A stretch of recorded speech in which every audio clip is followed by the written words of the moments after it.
Halo teman-teman semua, kembali lagi di Alma Family Channel. Gimana nih kabar kalian semua hari ini? Semoga kalian semua dalam keadaan sehat dan semangat untuk belajar bersama pada hari ini. Nah teman-teman, tema yang akan kita pelajari pada hari ini yaitu tematik 6, tema 2, pelajaran PPKN. Sebelum memulai pembelajaran, yuk kita berdoa bersama. Berdoa dalam hati, dimulai. Berdoa, selesai. Oke teman-teman, yuk langsung ke materi, let's go. Adapun topik-topik yang akan kita bahas pada hari ini, yang pertama, indahnya perbedaan. Kedua, persatuan dalam keberagaman. Ketiga, keberagaman di Indonesia. Yang keempat, memupuk rasa persatuan dan kesatuan. Yang kelima, arti penting persatuan dan kesatuan. Yang pertama, indahnya perbedaan. Teman-teman, perkenalkan, namaku Dadang Suhendar. Aku tinggal di Desa Sukarukun. Di desaku ini warganya sangat beragam karena ada beberapa warga pendatang dari beberapa daerah. Warga-warga tersebut datang ke Desa Sukarukun dengan beberapa alasan. Ada yang datang karena mencari pekerjaan dan ada juga yang karena menikah dengan warga Desa Sukarukun. Aku sendiri sebenarnya bukan warga asli Desa Sukarukun. Ayahku dulu tinggal di Bandung, ibuku orang Jawa Tengah. Kemudian setelah ayah dan ibu menikah, mereka pindah ke Desa Sukarukun karena ayah mendapat pekerjaan di sana. Sampai sekarang kami sekeluarga, ayah, ibu, aku, dan Eis adikku tinggal di Desa Sukarukun. Aku punya beberapa tetangga. Mereka ada yang penduduk asli Desa Sukarukun, tapi ada juga warga pendatang. Tetanggaku antara lain Pak Putu, Jakarta, Pak Ansori dari Jawa Timur, dan Pak Ucok dari Medan. Meskipun berasal dari suku bangsa yang berbeda, kami dapat saling bekerja sama dan saling membantu jika ada masalah di masyarakat. Banyak orang bilang tinggal di desa dengan banyak perbedaan tidak menyenangkan dan bisa memunculkan banyak masalah. Akan tetapi, menurut pengalamanku tinggal di Desa Sukarukun ini tidaklah demikian. Antar warga saling bersatu dan bekerja sama sehingga tidak pernah terjadi masalah yang berat. Jika ada masalah tersebut dapat langsung diselesaikan melalui musyawarah dan tidak menimbulkan dendam di hati. Setiap pagi, aku dan anak-anak lain berangkat ke sekolah bersama-sama. Pertemuan warga secara rutin dilakukan di balai warga untuk membahas masalah-masalah yang terjadi di lingkungan. Masalah yang muncul diselesaikan bersama-sama sehingga menjadi ringan. Seminggu sekali, anak-anak juga berkumpul mengikuti kegiatan latihan menari. Kegiatan itu dipimpin oleh mahasiswi bernama Lindri. Ia sangat pandai menari. Ia mengajari anak-anak Desa Sukarukun belajar berbagai jenis tarian, bukan hanya tarian Bali, tapi juga tarian lain. Melalui kegiatan ini, anak-anak juga belajar tentang kerukunan dan kerjasama. Nah teman-teman, setelah kita membaca cerita tadi, sekarang waktunya kita menjawab pertanyaan. Pertanyaan nomor 1, siapa yang menceritakan pengalaman tersebut? Jawabannya adalah Dadang Suhendar. Pertanyaan nomor 2, di mana ia tinggal? Jawabannya adalah di Desa Sukarukun. Soal nomor 3, bagaimana suasana tempat tinggalnya? Jawabannya adalah nyaman, aman, dan tentram. Soal nomor 4, bagaimana keberagaman yang tampak di daerah tempat tinggalnya? Jawabannya adalah terdapat perbedaan ras dan juga suku. Soal nomor 5, dengan kondisi yang beraneka ragam tersebut, bagaimana sikap pelaku terhadap kondisi tersebut?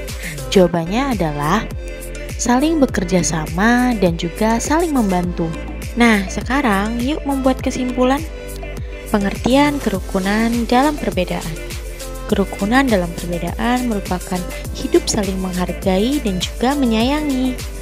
Yang berikutnya, bentuk kerukunan dalam perbedaan yaitu dengan saling toleransi.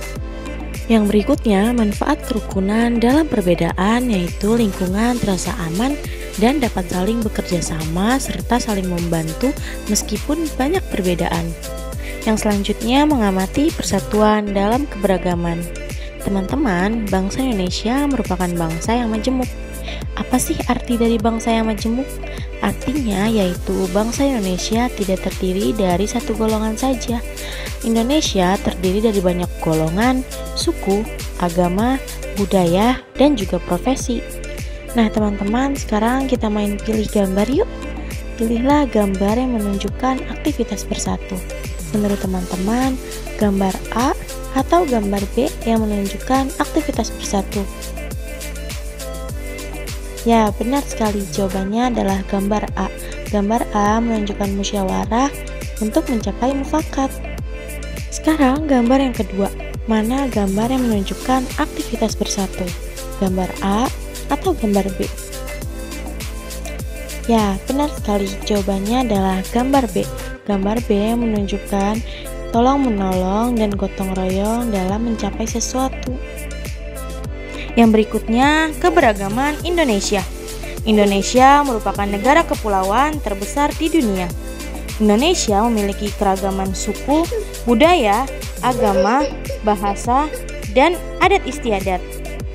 Nah, keberagaman tersebut tidak membuat Indonesia bercerai-berai, justru dapat menumbuhkan rasa kebersamaan dan rasa persatuan.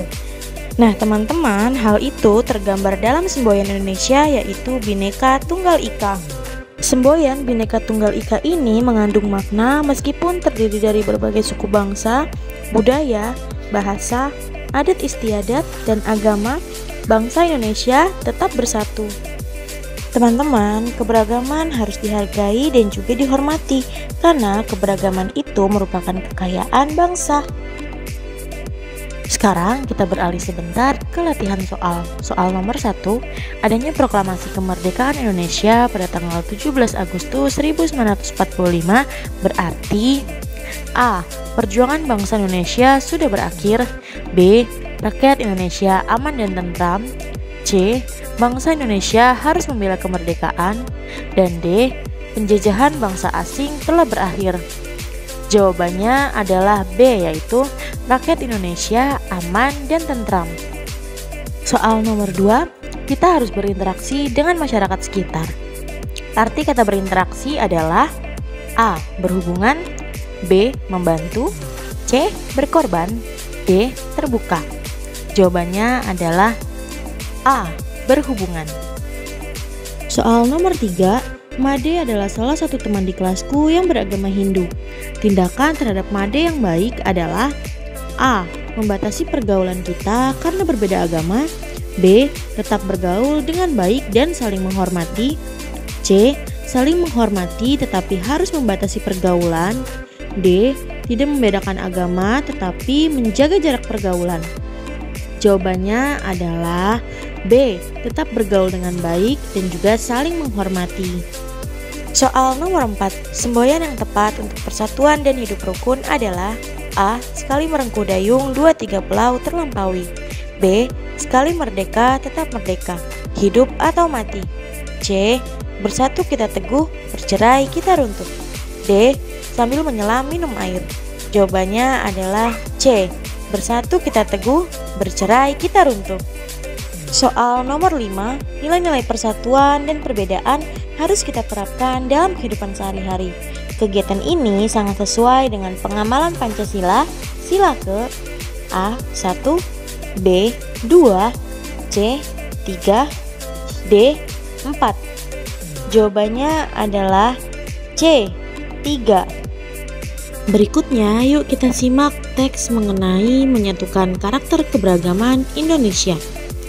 Para pemain pilihan Luis Milla yang berangkat ke Malaysia untuk SEA Games 2017 merupakan skuad yang penuh dengan kekompakan.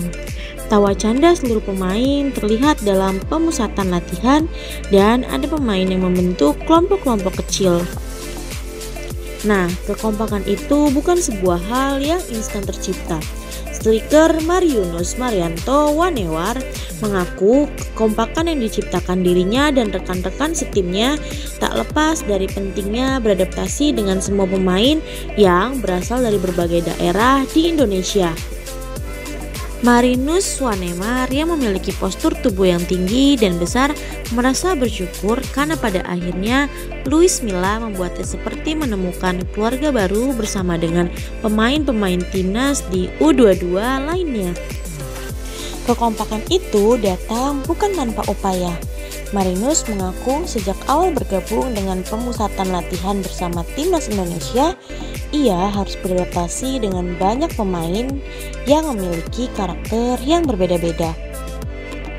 Kami sama-sama satu tujuan ke sini untuk membela Indonesia. Berbeda agama dan juga berbeda suku, bagi saya itu tidaklah penting.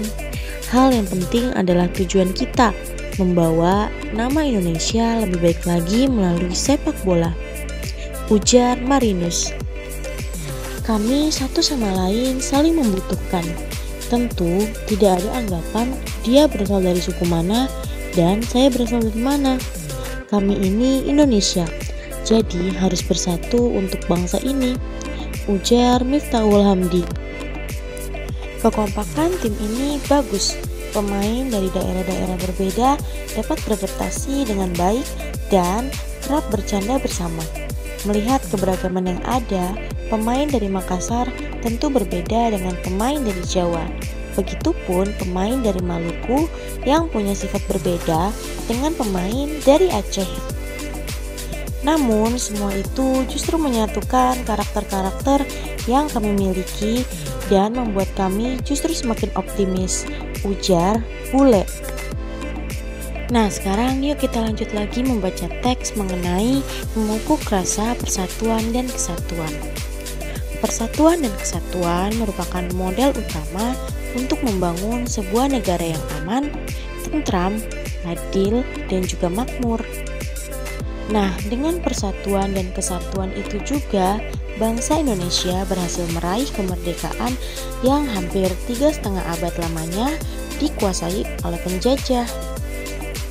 Tanpa persatuan dan kesatuan itu, mustahil bangsa Indonesia dapat merebut kemerdekaan dari tangan penjajah. Nah, pada zaman sekarang, meskipun bangsanya telah merdeka, tetapi semangat persatuan dan kesatuan itu harus tetap dibina dan juga dipupuk agar tidak luntur. Jika semangat persatuan dan juga kesatuan itu luntur dari jiwa kita, tidak mustahil kita akan terpecah belah kembali. Nah teman-teman, semangat persatuan dan kesatuan itu akan tumbuh jika kita dapat menghargai perbedaan yang ada di sekitar kita. Nah teman-teman, perbedaan bukan untuk membuat kita terpecah belah, tetapi perbedaan harus menjadi sarana yang dapat menyatukan kita semua. Nah, berikutnya kita akan membahas mengenai arti penting persatuan dan kesatuan serta Bhinneka Tunggal Ika. Jadi, dalam kehidupan seorang manusia tidak akan memiliki banyak arti jika ia sendiri. Setiap orang harus bersatu padu untuk mendukung berjalannya tata nilai dan keharmonisan masyarakat. Selanjutnya, pengamalan sikap persatuan dan kesatuan dapat diwujudkan dalam perilaku antara lain. Yang pertama, mempertahankan persatuan dan kesatuan wilayah Indonesia. Yang kedua, meningkatkan semangat Bhinneka Tunggal Ika. Berikutnya yang ketiga, mengembangkan semangat kekeluargaan. Yang keempat, menghindari penonjolan SARA. Salah satu contoh perilaku mendukung persatuan dan kesatuan antara lain yaitu merasa bangga sebagai bangsa dan negara Indonesia.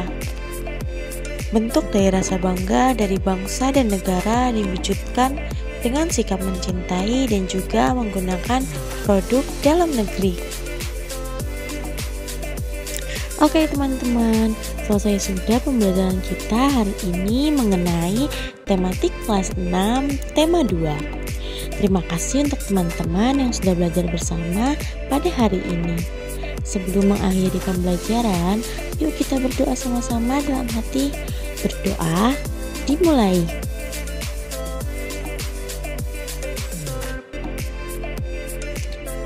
Berdoa selesai. Jangan lupa saksikan video pembelajaran berikutnya dengan tema yang lebih seru dan asik. See you next video teman-teman. Bye-bye.